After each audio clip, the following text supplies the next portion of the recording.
身为一个全台走透透、深入体验在地客庄文化的背包客，今天在苗栗的汶水小镇，刘云大姐将教导我如何制作客家人的茶寿。刘大姐，我想问一下，这个是什么？怎么好特别哦？哦，这是保温的东西，这个是稻草。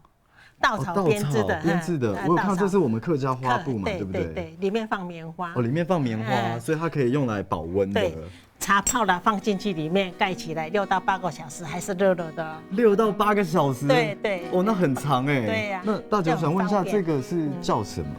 叫茶寿。茶寿。都喝茶长寿。这个名字很有意境哎，很有意境的。以前就是我们客家话的茶酥。茶酥。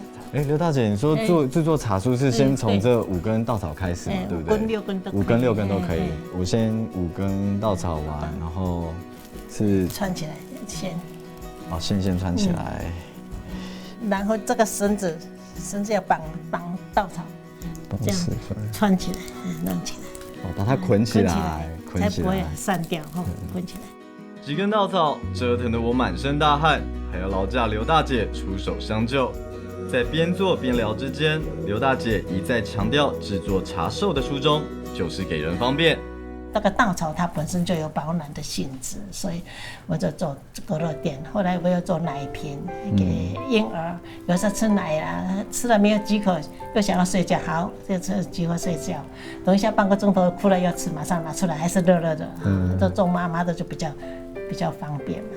其实我刚刚听那个刘大姐讲啊，就是其实我蛮感动的。就是我会想到我的阿婆这样，然后就是我看到大姐就是用自己的双手，然后将我们客家的妇女对夫君的疼惜之情，然后用这个手工艺术传承表达下来。然后其实这也是一直要提醒我们，不管是看到茶寿的人，或者是买的人来看的人，传达这个珍惜的意思，对不对？对了。我刚刚是有看到，就是刘大姐，就是你的手都长茧了，这样。我们做了40多年了，手就做了，你看弯掉了，肿起来了。刘大姐都没有曾经想要放弃过。还没有人接班啊，要怎么放？